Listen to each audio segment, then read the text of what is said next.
Good morning बच्चों, मैं are Patel sir आपके बीच में एक ऐसा टॉपिक लेकर आया हूं जिसमें आप इजी अयुग्मित इलेक्ट्रॉन संख्या अनपेयर्ड इलेक्ट्रॉन संख्या निकालना सीखोगे। और वो इलेक्ट्रॉन जब निकालना सीख जाओगे तो ऑलरेडी आप चुंबकीय आघूर्ण का भी गणना कर सकते हैं। तो आज का जो है वो हम ये देखने वाले हैं, कोई भी जो एलिमेंट होंगे उसका इलेक्ट्रॉनिक विन्यास करेंगे और इलेक्ट्रॉनिक विन्यास करके उसका अयुग्मित इलेक्ट्रॉन और चुंबकीय आघूर्ण निकालना सीखेंगे। चलो देखते हैं। तो आज का जो टॉपिक है अयुग्मित इलेक्ट्रॉन की संख्या ज्ञात करना। अयुग्मित इलेक्ट्रॉन कैसे ज्ञात करेंगे? इलेक्ट्रॉन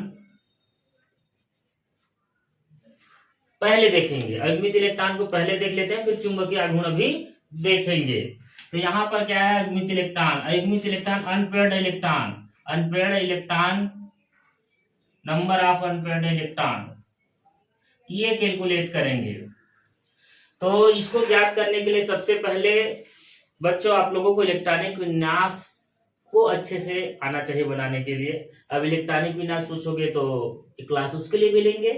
तो यहाँ पर हमें एलिमेंट जो सिंपल और 20 तक तो आप 9, 10 से याद करते ही रहते हैं, तो उसको याद न करके आप 21 से स्केडियम, टाइटेनियम, वेनेडियम, क्रोमियम, ये जो एलिमेंट है ट्रांजिशन एलिमेंट, संक्रमण तत्व, उन तत्वों को याद करना बहुत जरूरी है और उन्हीं तत्वों का इलेक्ट्रॉनिक कॉन्फ़िगरेशन देखेंगे। तो जनरली ये जो है 10 तक के इलेक्ट्रॉनिक विन्यास कर लेते हैं। इलेक्ट्रॉनिक विन्यास करने का टेक्निक थोड़ा बता रहा हूं, इलेक्ट्रॉनिक विन्यास करना सीखेंगे। इलेक्ट्रॉनिक विन्यास,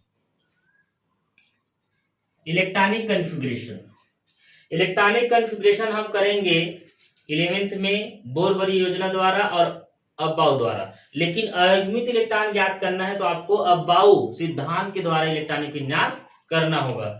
जैसे मैं एक एटम लेता हूं सोडियम, ये मैंने क्या लिया? सोडियम। सोडियम का यहाँ यदि मैं शो कर रहा हूं, ये है उनकी नंबर कितना है? 11। अब 11 इसकी जो संख्या है उसको हमको भरना है। तो अब्बाउ के अनुसार जो होते हैं ऑर्बिटल, 4 तरह से होते हैं कक्षक, एस, पी, डी, एफ, इसमें आपको भरना है इलेक्ट्रॉन। तो 30 तक याद करने का यहाँ नोट पॉइंट बता देता हूं, आपको 30 तक याद करना है। उनके लिए अब्बाउ द्वारा ऊर्जा का जो सीक्वेंस है, जो इसमें क्या है, जो 0 से हीरो बनना है आपको, 0 वाले बच्चे भी हीरो बन सकते हैं। तो इलेक्ट्रॉनिक विन्यास मेरे को नहीं आता, इलेक्ट्रॉनिक विन्यास में नहीं देखा हूं, ऐसा नहीं है। तो यहाँ पर क्या करेंगे कि आपको ऑर्बिटल का जो सीक्वेंस है वो पता होना चाहिए।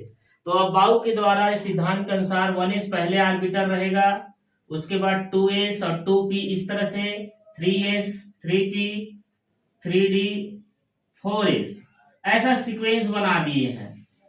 इतना सीक्वेंस मैं उन एटम के लिए बनाया हूं जिसके लिए एटॉमिक नंबर 30 तक का है। कितना? 30 तक के।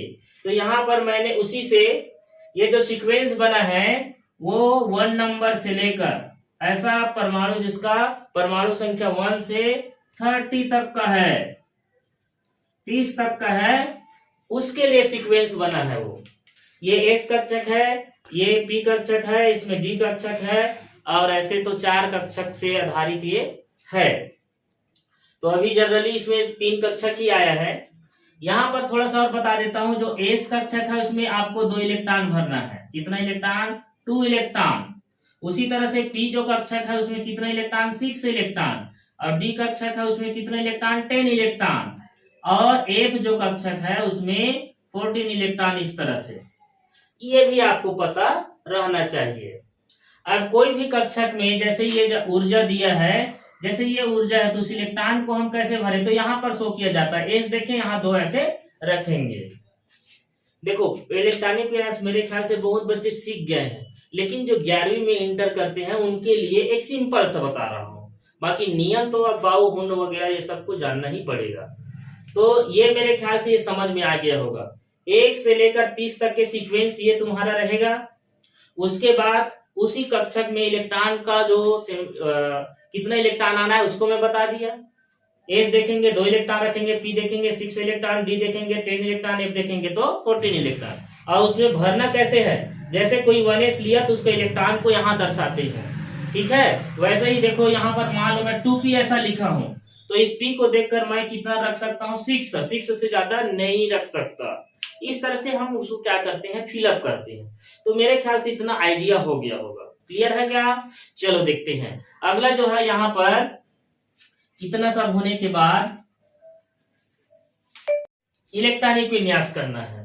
तो ये देखो इसका नंबर है 11 नंबर में क्या है आपका 1s, 2 इलेक्ट्रॉन भर काउंट करते जाना, फिर अगला सीक्वेंस वहां से उठा लेना जो मैं बताया था। फिर क्या है 2s, उसमें 2 इलेक्ट्रॉन s देखकर, उसी प्रकार से 2p 6 इलेक्ट्रॉन ऐसे किए तो कितना हो गया, इसको काउंट भी करना है 2 4, अब ये कितना हो गया 10 इलेक्ट्रॉन। अब 10 इलेक्ट्रॉन की बचा 11, एक इलेक्ट्रॉन बचा सॉरी, तो यहाँ पर क्या हो जाएगा 3s 1।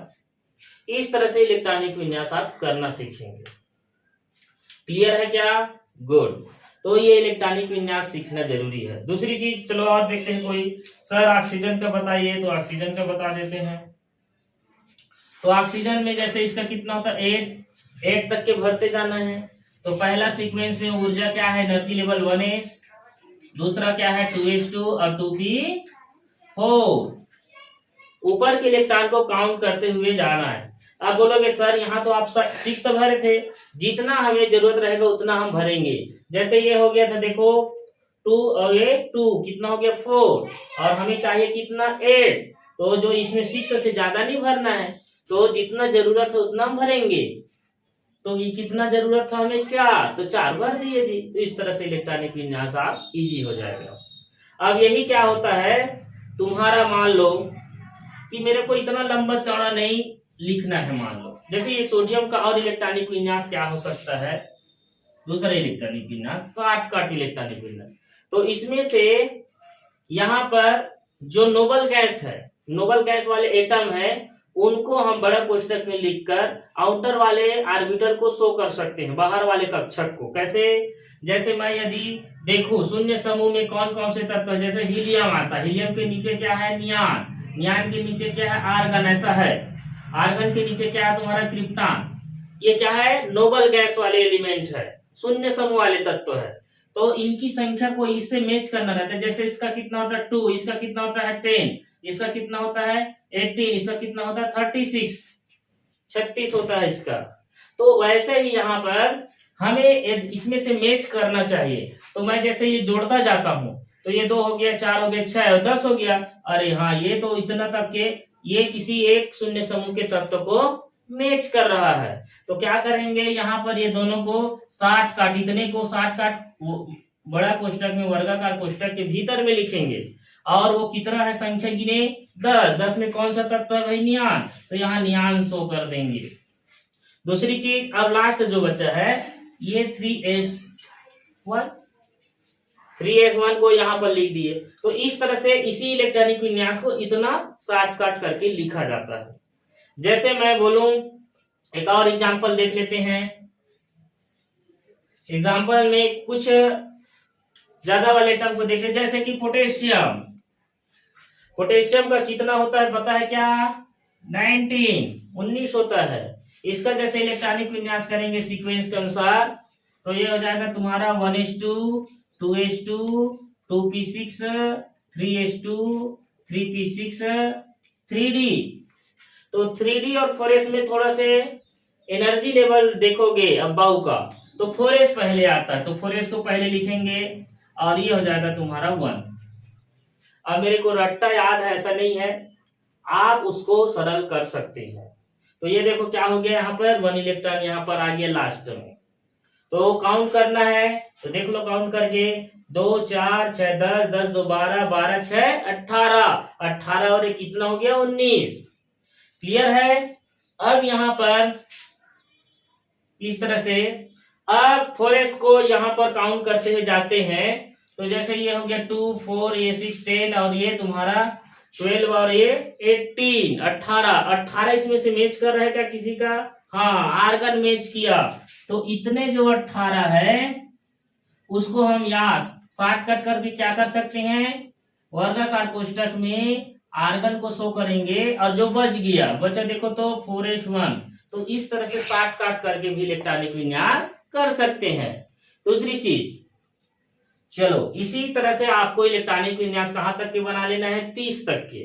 और 30 तक के बना लिए तो उसमें जरूरी जो होता है संक्रमण तत्व। और अगला एग्जांपल देखते हैं, जैसे कि स्केडियम। मैं बोला कि यहाँ पर वास्तव में जो पूछा जाता है प्रश्न, वो आता है संक्रमण तत्व वाले एलिमेंट, जैसे कि स्केडियम हो गया, टाइटेनियम हो गया, इस तरह से वेनेडियम हो गया। 30 तक याद करेंगे सभी। यहाँ पर स्केडियम को चलो ले लेते हैं। स्केडियम का होता है 21। कितना होता है स्केडियम का? 21। इसका जैसे मैं इलेक्ट्रॉनिक कॉन्फ़िगरेशन करूं तो 1s में 2 इलेक्ट्रॉन, 2s में, फिर 2p में, इस तरह से मैं फिलअप कर दिया। यहाँ पर सीक्वेंस में देखोगे तो ये हो जाएगा 3p6 3d, और ये हो जाएगा 4s। यहाँ पर याद रखना है 3d और 4s में जो अबाउ सिद्धांत का एनर्जी लेवल देखते हैं उसमें आता है वास्तव में निम्न ऊर्जा वाले में इलेक्ट्रॉन पहले भरता है, ये उसका परिभाषा है उसमें। तो उसके अनुसार से 4s में इलेक्ट्रॉन पहले भरेंगे, लेकिन सीक्वेंस में मैंने 3 ऐसे करके बनाया, वो अलग मैटर है। तो 4s में पहले जाता है, पहले भर दिए तो कितना हो गया 20। जब भी 4s में 2 इलेक्ट्रॉन गया लास्ट, तो वो होता है तुम्हारा 20 का। 20 तक कैल्शियम के इलेक्ट्रॉनिक विन्यास होता है। और यहाँ पर कितना दिया है 21, तो 21 करने के लिए यहाँ पर 1 इलेक्ट्रॉन को रखना है। और आज ही मैं बता रहा था 1s से ये p तक के किसका रहता है, आर्गन का रहता है। तो इसको यदि मैं शॉर्ट काट करके लिखूं तो क्या हो जाएगा, आर्गन शॉर्ट काट होगा 3d में आ जाएगा 1 इलेक्ट्रॉन, 4s में 2 इलेक्ट्रॉन। तो जनरली पूछा जाता है कि d ऑर्बिटल में पाए जाने वाले अनपेयर्ड इलेक्ट्रॉन कैलकुलेशन कीजिए, और इसी का फिर आपको चुंबकीय आघूर्ण की गणना करना होता है। तो पहले हम अनपेयर्ड इलेक्ट्रॉन कैलकुलेशन करना सीखेंगे। चलो देखते हैं, इसी का ले लेते हैं। अनपेयर्ड इलेक्ट्रॉन कितना होगा, तो अनपेयर्ड इलेक्ट्रॉन, इसमें जैसे मैं इलेक्ट्रॉन फिलअप किया हूं, ये अभी रेंडमली आपको पता नहीं चल रहा है, वास्तव में ये इलेक्ट्रॉन हून के नियम के अनुसार इलेक्ट्रॉन का क्या हुआ है, भरा गया है, फिलअप किया गया है। तो ये देखो कैसे, जैसे ये ऑर्बिटल लूंगा मैं यहाँ पर 3d को, चलो देखते हैं 3d को लिया यहाँ पर, तो d ऑर्बिटल में कितने खाने होते हैं, कितने डिब्बा होता है, 5, 1 2 3 4 और ये 5। अब इसमें तो एक ही इलेक्ट्रॉन है, टेंशन नहीं है, ये इलेक्ट्रॉन यहाँ फिलअप होगा, ठीक है। उनके अनुसार यदि मैं यहाँ फिलअप करता तो गलत हो जाता। जो ऑर्बिटल पहले आएगा, जो डिब्बे पहले रहेगा, उसी में इलेक्ट्रॉन को सीक्वेंस से भरते जाना है। ये हो गया तुम्हारा। ये जो अकेला दिखाई देता है उसे हम अयुग्मित इलेक्ट्रॉन कहते हैं, जो इस तरह से है। इस इलेक्ट्रॉन को आप ऐसे भी लिखोगे चलेगा, उसमें कोई डाउट नहीं है। आप इस तरह से भी दर्शाओगे तब भी चलेगा वो। तो ये जो अकेला इलेक्ट्रॉन ऐसा मिलता है वही कहलाता है अयुग्मित इलेक्ट्रॉन, अनपेयर्ड इलेक्ट्रॉन। क्लियर है क्या? इसी तरह से यदि मैं यहाँ पर चेंज कर रहा हूं, देखो ये स्केडियम को हटा के मैंने लिख दिया आयरन। आयरन का होता है 26। क्लियर है? 26 का यहाँ पर आप देखो, ये यहाँ जब इलेक्ट्रॉन फिलअप होता है तो कितना बताया हूँ 20। तो 20 में आपको 20 में आपको 6 जोड़ना है, तो कितना यहाँ आ जाएगा 6 इलेक्ट्रॉन। ये देखिए, ये हो गया तुम्हारा आयरन का इलेक्ट्रॉनिक कॉन्फ़िगरेशन, आयरन का इलेक्ट्रॉनिक विन्यास। दूसरी चीज यहाँ पर शॉर्टकट करना है तो यहाँ पर 6 आ जाएगा। अब इसको जैसे बनाना है, इसी 6 इलेक्ट्रॉन को जब भी फिलअप करोगे कुछ इसी तरह से इलेक्ट्रॉन से करना। तो हुन के नियम ये के अनुसार 1 इलेक्ट्रॉन 2 इलेक्ट्रॉन इस तरह से पूरे ऑर्बिटल में एक इलेक्ट्रॉन को भरना है। कितना इलेक्ट्रॉन भरा मैं 5, एक इलेक्ट्रॉन और बचा है, और ये हो जाएगा। जब ये रिपीट होगा तो उसको एंटी क्लॉकवाइज भरना है, तो भर दिए। तो इस तरह से ये उनके अनुसार। अब इसमें कोई पूछेगा कितना आपका अनपेयर्ड इलेक्ट्रॉन है, तो यहाँ पर जो इस तरह से हाफ भरा हुआ है, अकेला इलेक्ट्रॉन को काउंट करना है। तो अकेला इलेक्ट्रॉन कितना दिखाई दे रहा है 1 2 3 4। तो यहाँ पर अनपेयर्ड इलेक्ट्रॉन की संख्या क्या होगा 4 होगा। कितना होगा 4। क्लियर है? उसी तरह से चलो मैं किसका निकाल लेता हूं, यहाँ पर निकिल का होता है 28। निकिल का एटॉमिक नंबर क्या होता है 28। यहां बताया यहां जाता है कितने इलेक्ट्रॉन 20। अब इसको कितना कर देंगे 8, 20 और 8 कितना हो गया 28, ये हो गया। तो यहां पर भी क्या आ जाएगा 8। अब इलेक्ट्रॉन 6 तक तो भर लिए थे, अब ये हो गया तुम्हारा 7 और ये हो गया तुम्हारा 8। ये जो इलेक्ट्रॉन फिलअप किए हैं वो किसका है बताओ तो, निकिल का। अब आपको देखो इसमें भरे हुए ऑर्बिटल में या ये पूरे खाने में कैसा दिखाई दे रहा है, तो अकेला इलेक्ट्रॉन को पहचानो। जोड़े के रूप में रहेगा वो नहीं कहलाता, जो जोड़े के रूप में नहीं पाया जाता वही क्या कहलाता है अनपेयर्ड इलेक्ट्रॉन। तो यहां पर ये देखो ये कितना अनपेयर्ड इलेक्ट्रॉन दिखाई दे रहा है 2। तो यहां पर अयुग्मित इलेक्ट्रॉन की संख्या निकिल में 2 है। तो जनरली जो भी प्रश्न पूछा जाता है वो संक्रमण तत्व वाले के ही क्रिस्टल यौगिक से या फिर ये जो है साथ में पूछा जाता है ठोसों में से। तो ये आपको इलेक्ट्रॉनिक विन्यास पर ही डिपेंड करता है। चलो अब देखते हैं अगला जो इसी का, इलेक्ट्रॉनिक विन्यास करना सीखे, इलेक्ट्रॉन को काउंट करना सीखे, अनपेयर्ड इलेक्ट्रॉन पहचानना सीखे। जब अनपेयर्ड इलेक्ट्रॉन पहचानना सीख गए तो चुंबकीय आघूर्ण भी निकालना सीख जाएंगे। चुंबकीय आघूर्ण की गणना, चुंबकीय आघूर्ण की गणना करना। चुंबकीय आघूर्ण की गणना करने के लिए एक सिंपल सा सूत्र होता है, फार्मूला, उसको याद रखना है। उस फार्मूला में आपको दिया जाएगा, चुंबकीय आघूर्ण को म्यू से रिप्रेजेंट करते हैं, म्यू से दर्शाया जाता है। तो म्यू इक्वल हो जाएगा under root n+2 bore magneton. एक ऐसा फार्मूला है, इसमें साइंटिस्ट ने बताया यहाँ पर n जो होता है अयुग्मित इलेक्ट्रॉनों की संख्या होता है, इलेक्ट्रॉनों की संख्या होता है। ये अयुग्मित इलेक्ट्रॉन जो होते हैं आपका 1 हो सकता है, 2 हो सकता है, 3 हो सकता है, 4 हो सकता है, 5 हो सकता है, ETC। इससे भी अधिक भी हो सकता है ऑर्बिटल के अनुसार। तो यहां पर कैसे करेंगे, तो इसके लिए एक टेबल याद रखेंगे, टेबल याद रखना है और चुंबकीय आघूर्ण का मान आपको मिल जाएगा। हमें एक टेबल बनाएंगे, उसमें एक कॉलम में अयुग्मित इलेक्ट्रॉन लिखना है, अयुग्मित इलेक्ट्रॉनों की संख्या, अयुग्मित इलेक्ट्रॉनों की क्या होगा संख्या, और एक में रखेंगे चुंबकीय आघूर्ण का मान, चुंबकीय आघूर्ण, ये उसका वैल्यू। तो मान लो हमें वैल्यू अगर मिलता है 1, अयुग्मित इलेक्ट्रॉन कितना मिला 1, तो उनके लिए बोर मैग्नेटॉन में आएगा 1.73 बोर मैग्नेटॉन, 1.73। ये 2 बार देखोगे तो याद भी हो जाएगा। और यदि आपको मिलता है 2 तो 2.83 बोर मैग्नेटॉन, एग्जैक्ट नहीं है लेकिन 2 पॉइंट तो लिख सकते हैं, 80 से ऊपर ही लिखना है आपको। अगर वही आता है 3 तो ये हो जाएगा 8.7 बोर मैग्नेटॉन।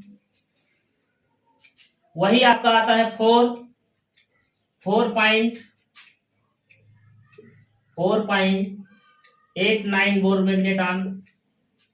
5 तक के देख लेना है क्योंकि यहां पर मैंने 5 तक के बताया, तो 5 तक के देखते हैं। तो 5, क्योंकि यहाँ पर संक्रमण तत्व में 5 से ज्यादा युग्मित इलेक्ट्रॉन नहीं मिलेगा, तो ये हो जाएगा तो 9.2 बोर मैग्नेटॉन, 5.592 बोर मैग्नेटॉन। ये टेबल याद हो गया तो समझो आपका स्केडियम का 21 होता है, इलेक्ट्रॉनिक बिना 60 काट करेंगे, आर्गन लिए थे, 3D लिए थे, 4s इस तरह से लिए थे, और यहाँ पर 1 इलेक्ट्रॉन ऐसा लिए थे क्या। तो इस स्केडियम का आपको चुंबकीय आघूर्ण कितना निकलेगा, तो सीधी सी बात है, डी ऑर्बिटल देखिए कितना इलेक्ट्रॉन दिखाई दे रहा है 1, तो उस डी ऑर्बिटल को इस तरह से बनाएंगे। अब उस डी ऑर्बिटल को बनाएंगे तो यहाँ पर 1 इलेक्ट्रॉन, तो ये सूत्र के अनुसार ऊपर वाले देखो n इक्वल क्या निकल जाएगा 1। उस फार्मूला में मान रखना, फार्मूला क्या है म्यू अंडर रूट, और यहाँ हो जाएगा 1+2 और बोर मैग्नेटॉन इस तरह से, ठीक है। तो इसका जो वैल्यू आएगा √3। अब इस 3 का वैल्यू आप निकालने कहाँ बैठोगे, मोबाइल तो नहीं रहेगा, ये वैल्यू याद रख लो। यहां पर लोन पर कितना था, सॉरी अनपेयर्ड इलेक्ट्रॉन कितना था 1, तो 1 के लिए म्यू का वैल्यू जो होगा 1.73 बोर मैग्नेटॉन हो गया। और देखते हैं कई एग्जाम्पल देखते हैं, मेरे ख्याल से समझ में आ गया होगा। और दूसरा एग्जाम्पल देखते हैं। सेकेंड एग्जाम्पल में हमें क्या क्या जानना है, क्लियर है क्या? चुंबकीय आघूर्ण का कुछ यहाँ पर फार्मूला दिया गया है और उसी चुंबकीय आघूर्ण के टेबल, तो ट्रिक्स नंबर बना सकते हैं इसको। पहला रूल्स आपको याद रखना है, सेकेंड रूल में टेबल डायरेक्ट दिया गया है। चलो एक आप और देखते हैं, जैसे आयरन का आज ही इलेक्ट्रॉनिक विन्यास किया, आयरन का चलो देखते हैं। तो आयरन के लिए क्या हो जाएगा तुम्हारा, शॉर्टकट कर रहा हूं ना, आर्गन 18 हो गया, 3D लेना है, 4s में जाता है तो क्या बताया 20, 18 और 2 कितना हो गया 20 और d में कितना 6 डालेंगे। इस d ऑर्बिटल को बनाएंगे, d ऑर्बिटल में 5 खाने होते हैं इस तरह से 1 2 3 4 5 और 6। तो इस तरह से n का जो वैल्यू निकल के आता है कितना 4, इस 4 वैल्यू को इस फार्मूला में पुटअप करना। तो ये फार्मूला में आप पुटअप करते रहना। कैसे पुटअप करोगे, देखो म्यू इक्वल √n के जगह वैल्यू आ जाएगा 4, फिर n दिया है, फिर 4 और ये तुम्हारा हो जाएगा 2 बोर मैग्नेटॉन। इस तरह से आप उसको कैलकुलेट करके, अब ये भी मान रखने के बाद √, नहीं लाओगे तो आप डायरेक्ट इस वैल्यू को रख सकते हैं। कैसे, देखो 4 में क्या आ जाएगा 4.89 बोर मैग्नेटॉन। तो थैंक यू बच्चों, आज का जो क्लास में हमने चुंबकीय आघूर्ण की गणना देखे, अयुग्मित इलेक्ट्रॉन, और इसके साथ साथ हमने कुछ रीजन हो गया इलेक्ट्रॉनिक विन्यास करने के लिए। तो यदि आपको ये वीडियो अच्छा लगा तो बिल्कुल कमेंट करें, क्वेश्चन करें और लाइक और सब्सक्राइब करें। ठीक है, ओके, थैंक यू।